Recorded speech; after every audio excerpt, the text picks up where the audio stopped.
Today, I am joined by founder of Impaxs Marketing and Podcast Builders, Alex Sheridan. When someone says, I tried video once or it didn't work, what do you immediately assume that they got wrong? We see this all the time. You look at someone's feed. I tried video, it didn't work. And I'm like, dude, you posted 7 videos. In what world does trying 7 times at anything work really well? The biggest reason people aren't creating more video content is because they're insecure. If I put myself out there and my colleagues or the industry or my friends or family or whoever it is sees it and goes, who does this guy or gal think they are? If you're going to do YouTube and you want to actually generate results and gain subscribers and win clients, you have to know the platform very well. You have to understand how consumers, your customers or clients are searching for topics. You got to reverse engineer how they're thinking, how they show up to the platform. If you really want to become the most trusted company, if you want people to feel like they know you before you get on the call, video is required. You got to embrace that we are now living in a period of time where content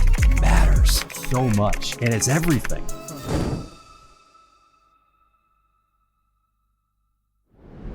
Hey, what's up, everyone? Welcome back to Life's a Pitch. Before we get into today's episode, I need you to do me a huge favor. Whatever platform you're on, so Apple, Spotify, or YouTube, make sure to follow or subscribe.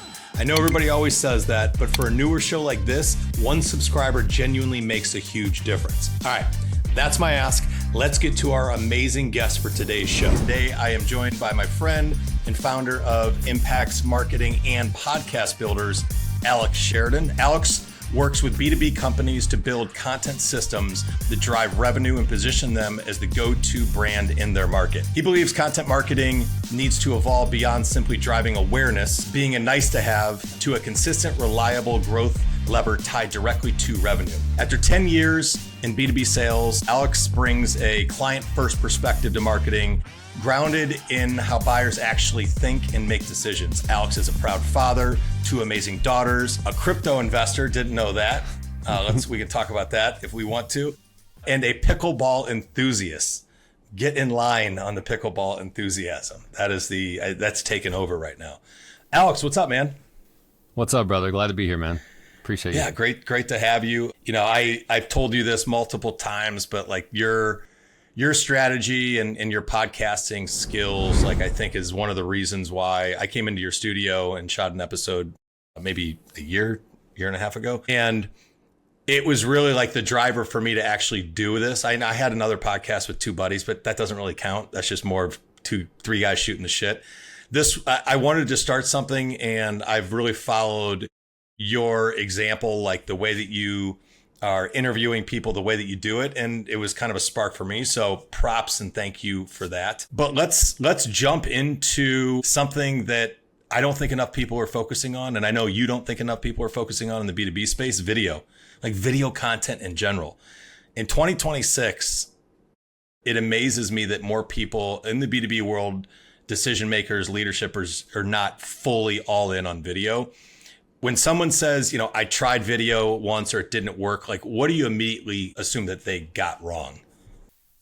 Well, first of all, if they tried it once, so they only did video content one time and then it didn't work, or even a week or 2 and it didn't work, like anything, you probably just did not give it enough time for it to actually work. And the other thing is, if you're new, and even if you do have coaching, you're going to be new. You're not going to be as good at it, right? So you need the reps, you need the practice, you need to learn what I call content fundamentals.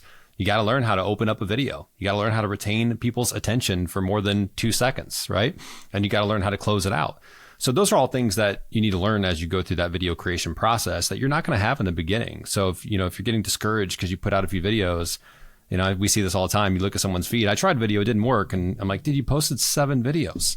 Like, in what world does trying 7 times at anything work really well? If you make 7 cold calls, probably not going to move mountains for you, right? If you work on your business for 7 minutes, not going to move mountains for you. So part of it is you do have to actually put in the work. And that's how I always push for people to be the content and not just create the content. So have conversations like this, get on with a colleague, film you in a client meeting, film you on stage or on a podcast, or you can create these kind of conversational, relational type moments. And then that can be the video content if you've got a good system to post-produce it. Yeah. What do you think is the biggest lever that's holding people back in creating video content? Because you and I talk to a ton of people that it is like, yeah, I know I should be doing it. So what's the biggest, like, what's the holdup? Like, why are we not creating more video content? The biggest reason people aren't creating more video content is because they're insecure. That's really what a lot of it boils down to, is that they're scared to put themselves out there. Because what happens if I put myself out there and my colleagues or the industry or my friends or family or whoever it is or my employees sees it and goes, who does this guy or gal think they are? What, do they think they're super important? They're doing video now? Or what if you mess something up in the video? Or what if you didn't get out the complete thought that you really wanted to? And we think about all these external things. And really what it is, man, is it's focusing on yourself instead of focusing on the impact that you want to make through video. And you know this. I mean, video is such a trust builder. That's why you do video content, not just text content. If I see 100 text posts or picture posts, even picture posts is better, but let's just say I see 100 text posts of you in the feed. I don't know who you really are. I don't even know if you're writing it. I don't know your personality. I don't know how you work with clients. I've never seen you in action. I don't know your tone. I don't know how you react to different things. I really don't know anything about you. Similar to if I was sending 100 emails back to a girl I was dating, I'd be like, I'm going to show up to this date. I hope they're like who I think they are. They could be completely different, right? You could be catfished. Where if you're doing video content, and especially if you're being the content, you're allowing somebody to see how you roll, how you operate. You're allowing for another human being to connect with you emotionally on just a completely different level. And so if your goal is to build trust as a company, which most companies should be trying to do that with prospects, because we know if we have trust and credibility, we're going to win the deal. If that is your goal, then video is the number one fastest and best way to do it right now.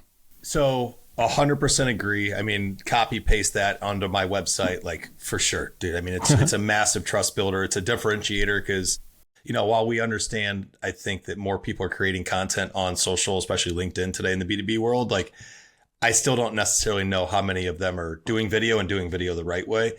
When we think about, though, LinkedIn specifically right now, and you had a post about this recently and the reason why people, like, how do you get people to understand that, like, based on the importance of video, but also knowing that video is not performing great right now on LinkedIn?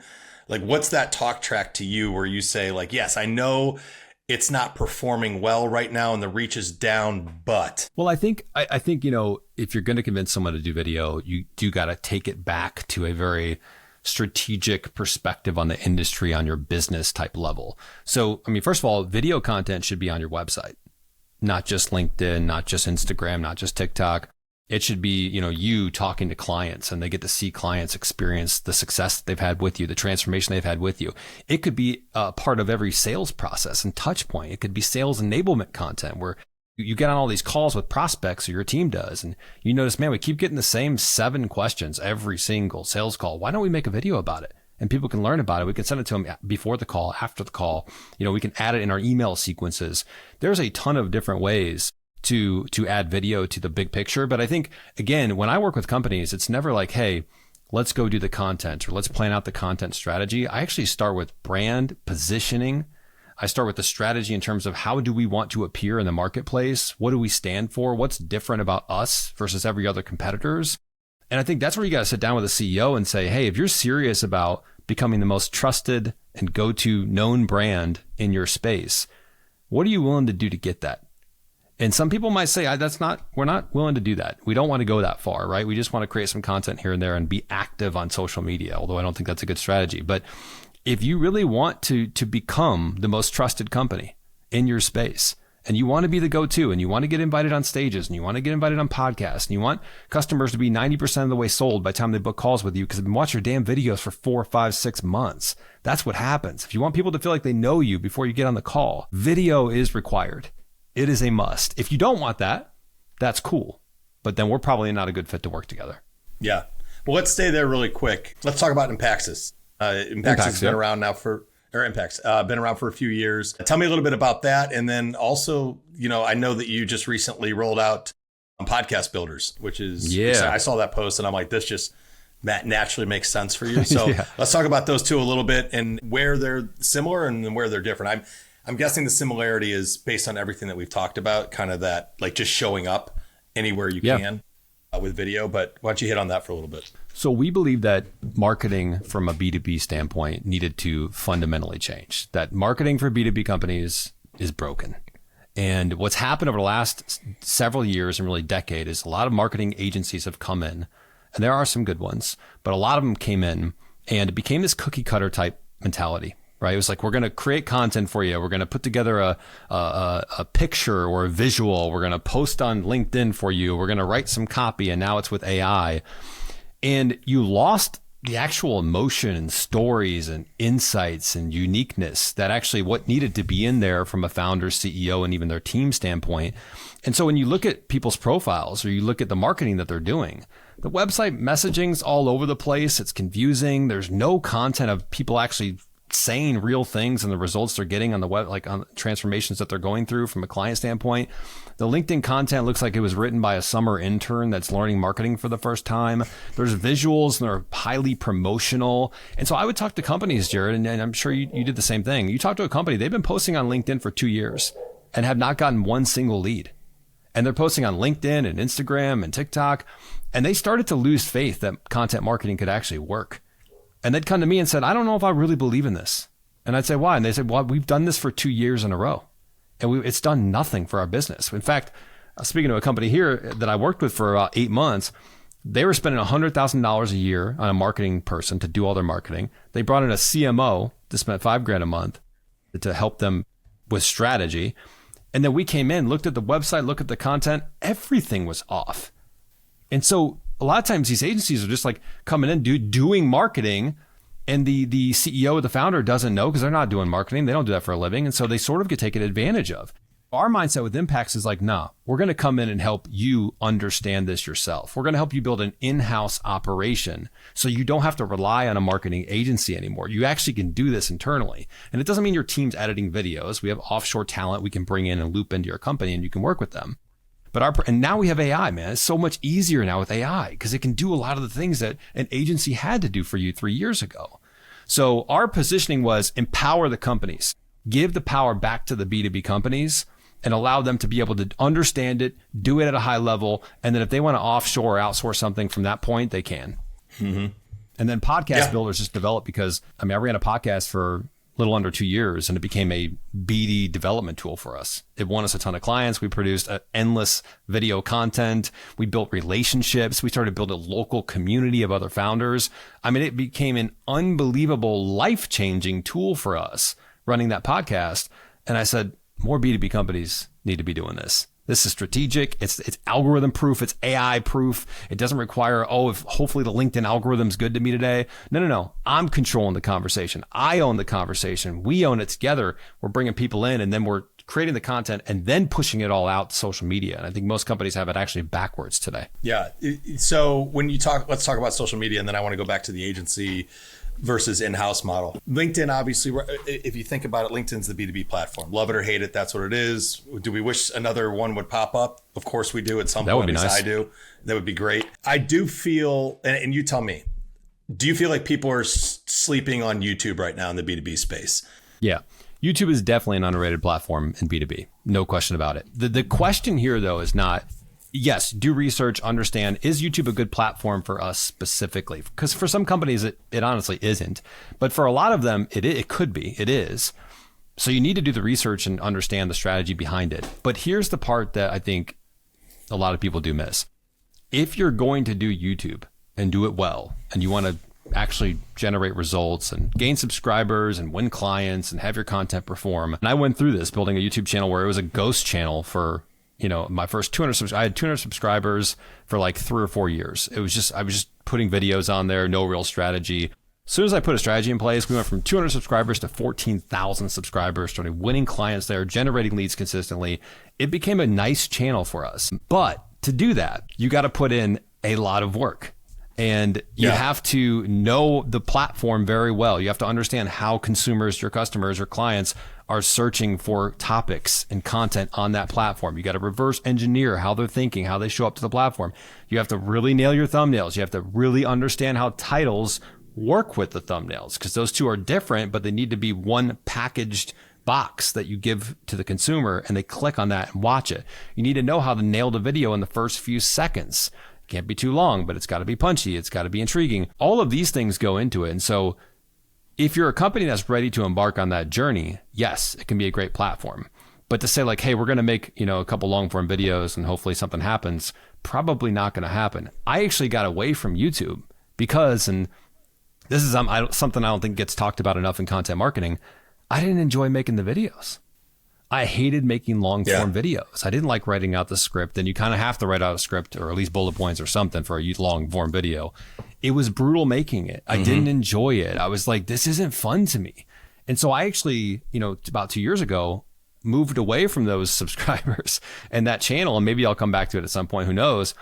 And I went all in on podcasting because I fell in love with like having these deep conversations and not to be scripted. And we could go off on different things and still be intentional with it. But I just really fell in love with podcasting. So it's also a consideration of what are you going to enjoy doing and stick with long term. If you're saying, hey, I'm not going to do this for the next 2 years, I wouldn't start it. Yeah.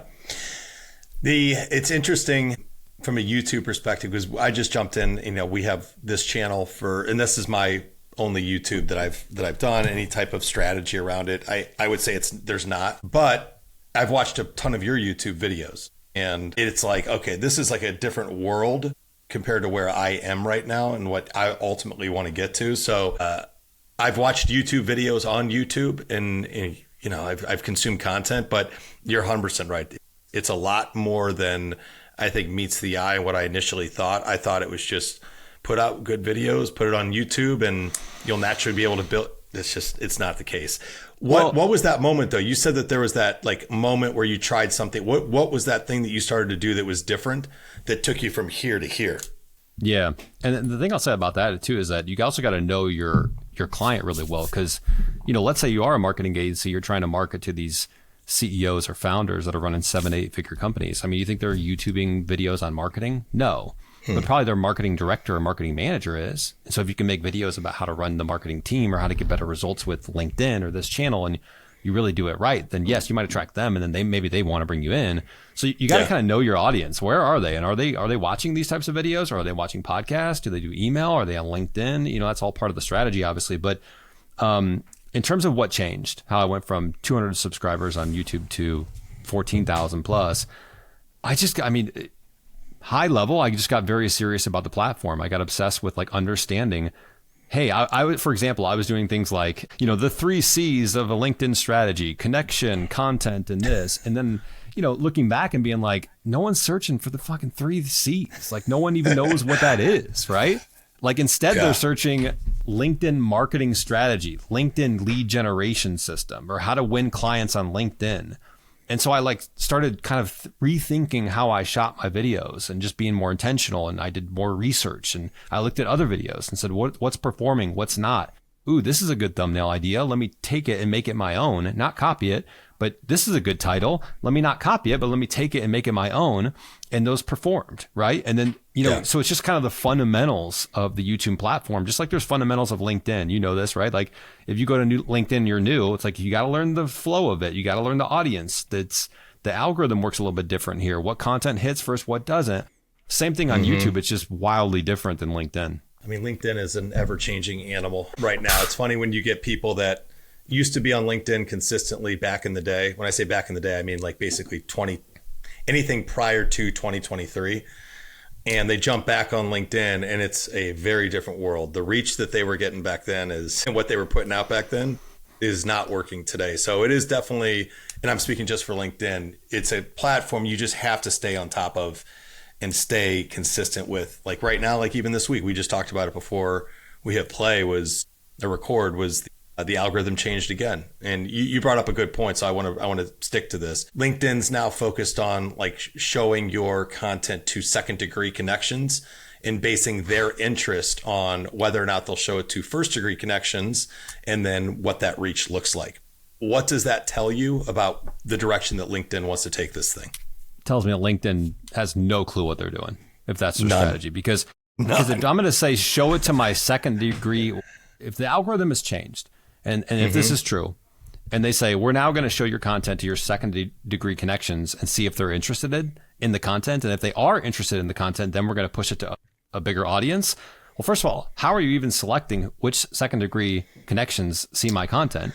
How do you know what they're interested in? Based on, that's it right there. What you just said is it. Because LinkedIn's now saying that their LLM knows what people are interested in. And I'm like, that is insane to me. Maybe it does. I don't know. I mean, I think, it's like LinkedIn's at this place where they're trying to figure out who do we want to be, and they've kind of been this way for the last several years. Like I think early on they had, 2019, 2018, 2020, 2021, it was very clear. It was like before TikTok got bigger. It was before Instagram Reels was a thing. And they were like, we're the business platform. We're professional. It's more text-based, picture-based. Maybe we'll do some videos here and there. And then short form video hit. And they were like, oh. And then they realized what happened was actually the younger demographics weren't going to LinkedIn. And they said, well, we can't have just like the older folks here and then like no young wave coming in. We need to attract the college kids, the people that graduated the 20s and 30s. And now the demographic is much younger. But they had to find ways to bring people in, and people they were intimidated by LinkedIn. It didn't vibe with them, right? And so I think if they're going to go an interest-based graph, like a TikTok or Instagram Reels, that's fine if they want to do that. I just doubt that they're doing that right now. I don't think they're doing that right now. I think they'll half-ass it, or they want to be a social graph, which is like, hey, if you want to do that, that's fine. If you want to just, be the type of algorithm where you show it to your connections and the people you engage with and that type of stuff. That's what I see still, is it's very much a social graph. Who you engage with, who you comment, who you go to their profile, if you go to their DMs, those people tend to show up in your feed more than what you're interested in. That's what I see, at least for now. Yeah. But dude, here's what I'd say on this. Good point. Never let the algorithms and AI control your content strategy. And that's why I'm so big right now on relational content, which is create the content from you in person doing something with somebody else. You're on a podcast, you're on stage, you're in a meeting, you're having a conversation in a podcast, face to face or virtually, whatever it is. You're documenting the behind the scenes. You're going on a trip or whatever you're doing, and you're showing people what that's like. That's one of one type content that no one else can replicate. And it's not dependent on an algorithm. And then you can use that content to then push out to the other algorithms and let it do its thing. But you're not dependent on that. If LinkedIn shuts down, Instagram shuts down, YouTube shuts down, we keep rolling. Because we're doing things locally. We've got a podcast that doesn't require, I don't need an algorithm for someone to sit across from me.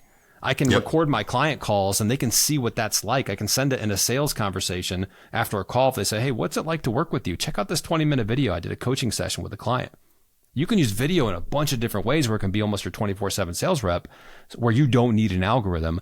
And then what you do is you create all that content at the epicenter of everything, and then you push it out to the algorithms, and hopefully it performs there. But if it doesn't, it's not killing your entire strategy. Yep. No, I love that. And I think the first time that when I came into your podcast, you were wearing a Be the Content shirt. I got a Be the Content shirt. I am the content. And I love that because I know the type of content that you shoot. It's great. Like there's no beating around the bush. Like it's really good content. And we even for some of our clients, like the content right now that's performing well is similar to what you just said. It's conference season. They're at these conferences. Some of them are speaking at these conferences. Yep. Take somebody with you, take your phone and interview people on the floor. Find people, interview them. And like that's performing really well right now. And it's more genuine and authentic than I think a lot of the garbage that we are seeing on the platform. Speaking of authentic and genuine, one of the things, and I told you this, hosting a podcast is not easy. I thought I was going to be able to jump on because I'm a talkative person. I've been on podcasts. I have another podcast with two buddies, but I'm not technically the host of any podcast. Hosting it, I realized very quickly, is a very different world, a different game than just being on a podcast. And, I think this is 13, 14 episodes in. There's still a lot of work that needs to be done, but I'm at least learning. I'm getting a little bit better at it. You're a really strong interviewer. Like it almost feels like a natural interview. But what are you doing before that conversation that most people don't see to prep for that interview? So how I prep for a podcast interview is I try to go a few levels deeper than what most people do. So I think like there's the obvious things like, you look at their website, you look at maybe their LinkedIn. I actually try to go to like Facebook, Instagram. Like I try to find things that are just a little below the surface. I actually had a guy stop me recently on a show. He goes, I brought up something that he posted about like on Instagram like 2 years ago, and it was relevant to the conversation.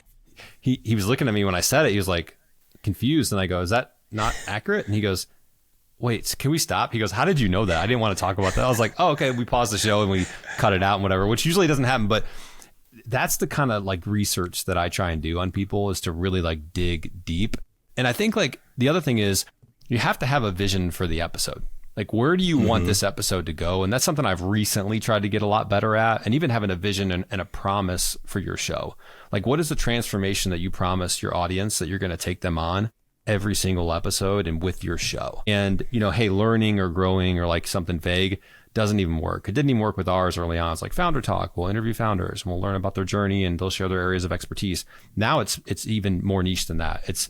We're going to interview founders and we're going to help founders build a business that can run and grow even when they step away, so that you can have a lifestyle business, an awesome business, and you can have a business that becomes an asset that maybe one day you do want to sell or have it run without you. See how that changes things? Like, it goes from like very different, entrepreneurial podcast to like, this is very focused.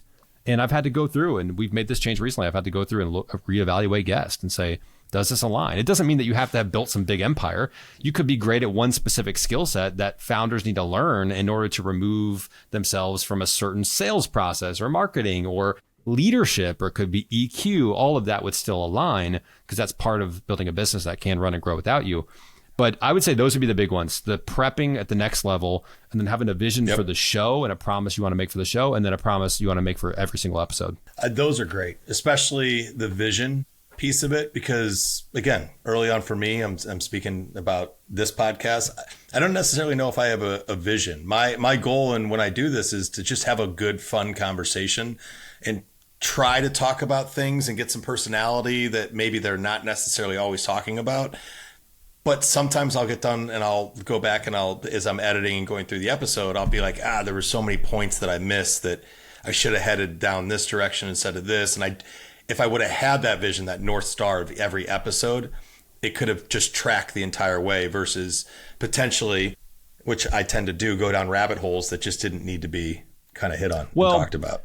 And I'll give you another thing too. And I think depth is really key.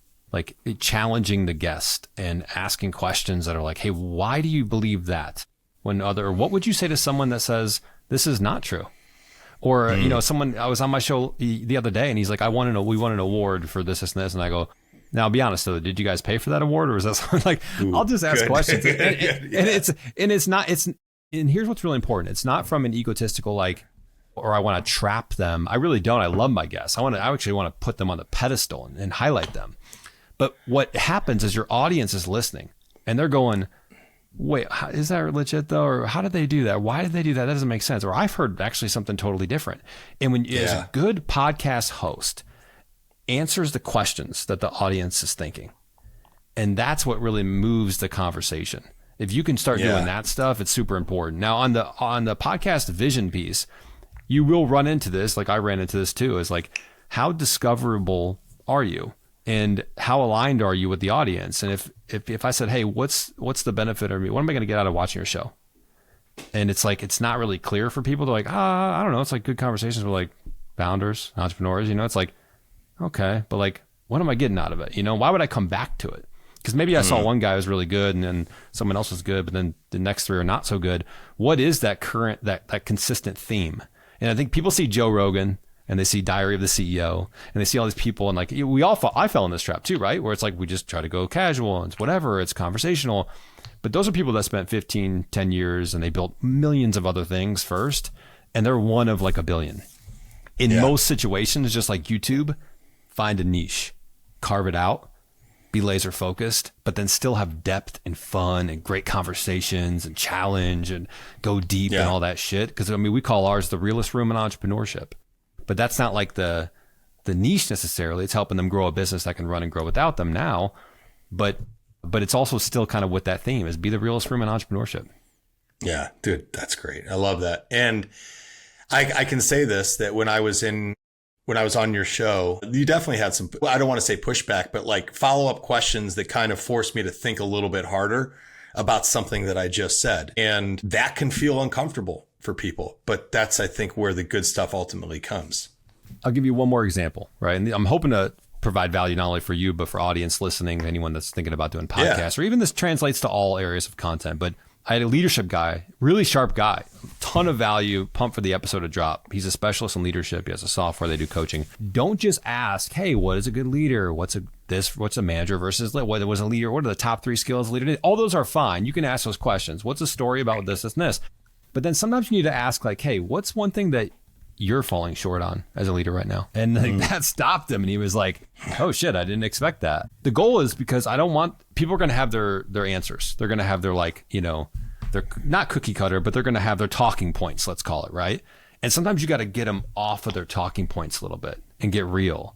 And that's what again, going back to it's all about the audience, right? They want to hear that stuff. Yeah. Hey, this guy, because I'm feeling the room and I'm like, man, this guy's so good. In my mind, as I'm going through the interview, I'm 30 minutes in and I'm like, this guy's so good at leadership. I'm like, is he freaking perfect at leadership? And I'm like, I bet my audience is wondering the same thing. So I just go right into, where are you making a mistake as a leader right now? Because I need to see a different side of you. And I know my audience listening wants to see a different side of you too. And then he stopped for a second and then he went into his thing and it was good. But it was like, those are the kind of things I think take the podcast to the next level. And I wasn't doing those things early on. It's just stuff you learn. Yeah, for sure. And this is a session for me right now because I'm learning a shit ton as you go through this stuff. All right. I want to shift gears and talk a little bit about in-house versus outsourcing the content piece of it. And we don't have to spend a ton of time on this, but I do think it's important because, your model is, I don't want to say anti-agency, but it is. It's not bringing in an outside firm. And my company Outworks is an outside firm. But I told you this, if somebody has the execution mindset where they have the discipline to do this internally and to build this team internally, they should do that. That is what they should do. Some companies just don't want to do that. There's other priorities, there's other focuses, they want their team, whatever. So it makes sense for them to have somebody come in. But like I said, if you have the chops and you can do it internally, work with Alex and his team because they can knock this out for you. It's great. And even I say this to our clients, like, hey, we can get you to the 10-yard line, but you need to punch it into the end zone. That means that you need to have the discipline to work with us. We're not, and this is what you talk about, we're not experts in your industry. We're going to get very knowledgeable in your space because we're working very closely with you on this content. But we need your help there. So how much of the success with an in-house content model really comes down to discipline versus strategy? And do most companies actually have that discipline? I'll give you something really good here. The difference between B2B companies that do marketing very well and the ones that do it very poorly and get no results or leads or revenue or brand from it is the mindset and culture they build around creating content. That is really it. So that was always my point, is like, hey, if you want to hire a company to do your editing and posting and shit like that, that's cool. We do that at Podcast Builders, right? If you want to hire a company you want to use their studio because you don't want to spend $25,000, $30,000 on a podcast studio, that's cool. You can do that too. And you don't got to worry about all the shit that comes with it. That's fine. But you got to embrace that we are now living in a period of time where content matters so much and it's everything. And it's not just the content online, it's the content you're creating in person and capturing that stuff too. But it is really important to building a business right now. And if you don't think so, you'll see other competitors steal your lunch because they're out there building trust, building credibility. They're going to the events. They're doing the podcasts. They're owning the conversations. And you're sitting on the damn sidelines wondering why this other company over here is not even as good as you, but they're freaking eating your lunch. And so I think it's a mindset more than it is like, hey, technically who's doing what. If you want to build it in-house, you absolutely can now. We got offshore video editors and talent. We got AI that's incredible. I mean, just unbelievably good. I don't even think people are using it 20% of what it can do. You got automation now that you can add into the processes. But at the end of the day, you can't take away the human element of this. You got to be able to show up and have conversations and record you doing behind the scenes stuff and, thought leadership, giving your perspective and insights on what's happening in your industry and talking about client success stories, how bringing clients into the stories and recording with them and creating content with them. These are all the things that you have to do. So, it's not necessarily about being anti-agency, even though I can come across that way. It's more just like, hey, are you a company that embraces that or are you not? And it's not to say you can't grow a company if you don't, if I don't do content today, I'm not going to grow my company. You can find companies that have grown companies without doing content and taking marketing seriously. The question is, what's this going to look like over the next 5 years? Because a lot of these boomers are retiring and phasing out. And guess who's coming up behind them? a bunch of 30, 40, 50-year-olds that video are generation. all about online video. It's a lot of this. On the smartphone. And, we're used to doing podcasts and shit. And you're going to look like the damn dinosaur that's just not even relevant anymore. So, yeah, it takes a while to build it up. So if you're going to wait till, the moment comes when everything's changed and then you say, all right, we're ready to do it. Well, that's great. But now you're 5 years behind the other company. Yeah. Yeah. It's, again, very well said. When you talk about, though, let's talk about it takes a while to build it up. And then we'll get into the extra innings portion of this fun stuff, rapid fire. How long does it take to build up? How long, if somebody comes to you and says, hey, I want to work with you guys, I'm all in mindset on video. Like, I want to be a video first agency. Or company. I want to create a culture of video. How long is this going to take to work? And by work, you mean what? Generate leads? Generate leads. So you got to think about content in two separate categories. One is a lead generation content category, and the one is a non-lead generation, or more. I'd phrase it like this: predictive lead generation versus non-predictive lead generation. Predictive lead generation means if you come to, help you start a podcast, and we invite 10 prospects on the show, and you build a relationship with them for 45, 60 minutes a piece. I guarantee if they're good people and they are prospects, we're going to win 3 or 4 of those deals out of 10. Right. So that's very predictable. I can say you can start a podcast today, and I can almost guarantee if we do it right, you're going to win clients in the next 6 months. Non-predictable would be LinkedIn organic. It's good to post there. It's good to build brand. I can't say how many leads I'm going to generate over the next 2 weeks, but I can look back at a year's worth of time and say, typically I generate this amount of leads per month. Great platform for B2B. Definitely should be on there. Why not do that? But that's not as predictive. And so I think separating those two out, like paid ads, predictive. I can say I'm going to put this much in, and if I'm good at running ads, I'm probably going to likely to get this much out. That's predictive. Non-predictive, posting on Instagram, right? So, or email newsletter, right? Predictive. I'm going to have a dinner with 10 prospects in the area, or I'm going to form a group of 20 people that are all, likely to become customers. And out of those 20 or 10 or whatever it is, I'm likely to generate 3 or 4 customers or 5 customers or whatever it is. So there are certain things that you can actually predict a little bit better. And there are certain things that you got to put it out there, assess, get better, tweak it as you need to, and trust that it will happen over time, but it's not going to be overnight. Yeah. I love that framing. I may steal that. You should. Predictive versus non-predictive. It's so easy to understand that. It's the reason I came up with this because I had a client grill me about it one day, and it forced me to think like at a deep level about this. And I was like, yeah, okay, there really is 2 types of different channels you're going to create, right? And that's why we kind of podcasting's great, in-person events great. And then, if you can turn that into the non-predictive stuff for LinkedIn and the other channels, well, now you're doing 2 things at once. Yeah. All right, let's jump into extra innings because, like I always say, this is technically a baseball podcast because I love baseball, so I got to add some type of it. So we're going to call it extra innings. It's rapid fire. All right, so I'm going to give you some questions.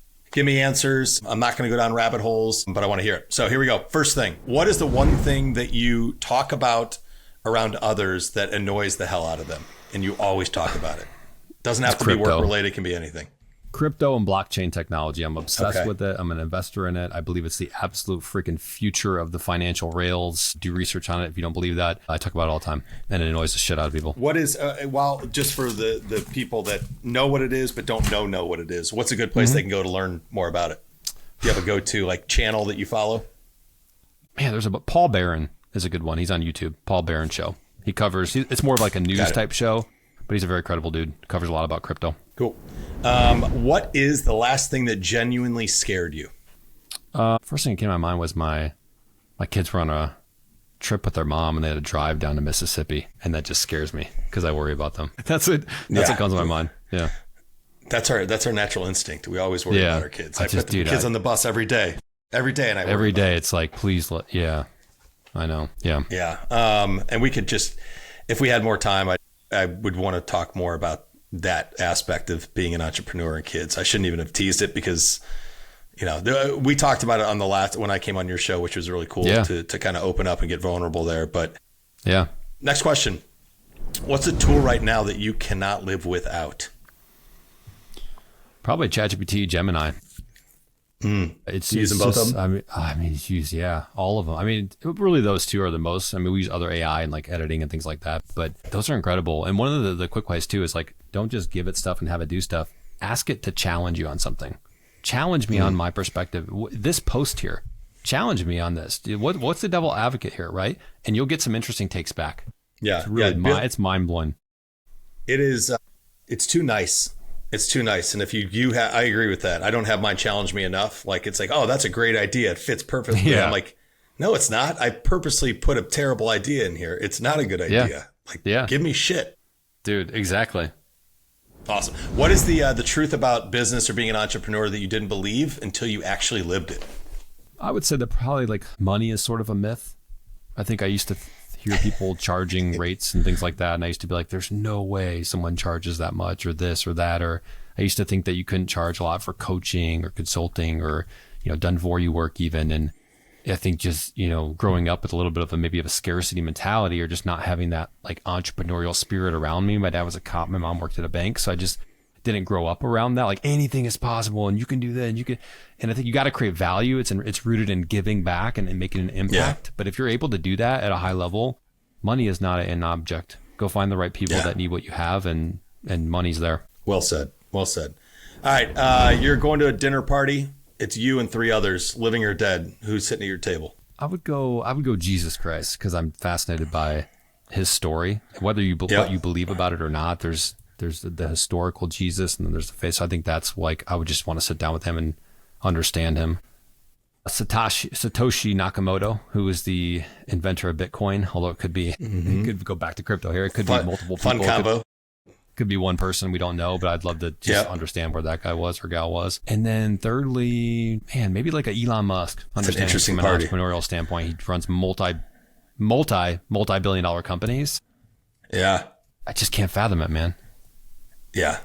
He's an interesting dude, but he is, I don't know if he ever sleeps. He's just got so much I wouldn't want his on. life to be clear. There's no way. But he's undeniably one of the greatest entrepreneurials, people that we've ever had. Ever. Yeah. Yeah. For sure. All right, last question. First concert, last concert. I think my first concert was like a Wallflowers concert at the Illinois State Fair in Springfield. I think that was my first concert. That's that's the first one I remember when I was like maybe 14 or something like that. Last concert, my 12-year-old daughter Nadia had a winter concert for violin. So I know that's maybe a little different concert, but hey, those are the best. Counts. Those are the best. Yeah. That counts. I got a text message this morning. We got my daughter the Apple Watch, and she's 9. She sends me a text this morning. Dad, forgot my violin. Can you drop it off to school? Nice. It's not the first time I've gotten that text. Yep, yeah, for sure. Yeah. Awesome. That's cool. Alex, this is great. I say this all the time, but like I truly believe like we could have gone on forever. There's so many things that I want to just learn from you, and I appreciate everything that you're putting out into the world because I am learning a ton from it. Where can people find you? Impaxs.com, Impaxs.com. I know you guys will link it up. And then that's if you want content coaching, consulting, advisory, build your own in-house content team. And then Podcast Builder, if you want to launch a podcast that brings in new clients and makes you the go-to brand in your space, and you're in the Western Chicago suburbs. And I'm all over LinkedIn, obviously. Yep. Awesome, man. Well, thank you for coming on. That is a wrap for this episode of Life's a Pitch. A big thanks to Alex Sheridan for coming on. Again, I can't say enough about the knowledge base that is in this man's head. If you liked it, go subscribe, follow on all the usual channels, Spotify, YouTube, iTunes, share it, tell a friend to subscribe, all that fun stuff. And remember, behind every strategy, title, or success story, there's chaos, self-doubt, and a whole lot of trial and error. We will see you next time.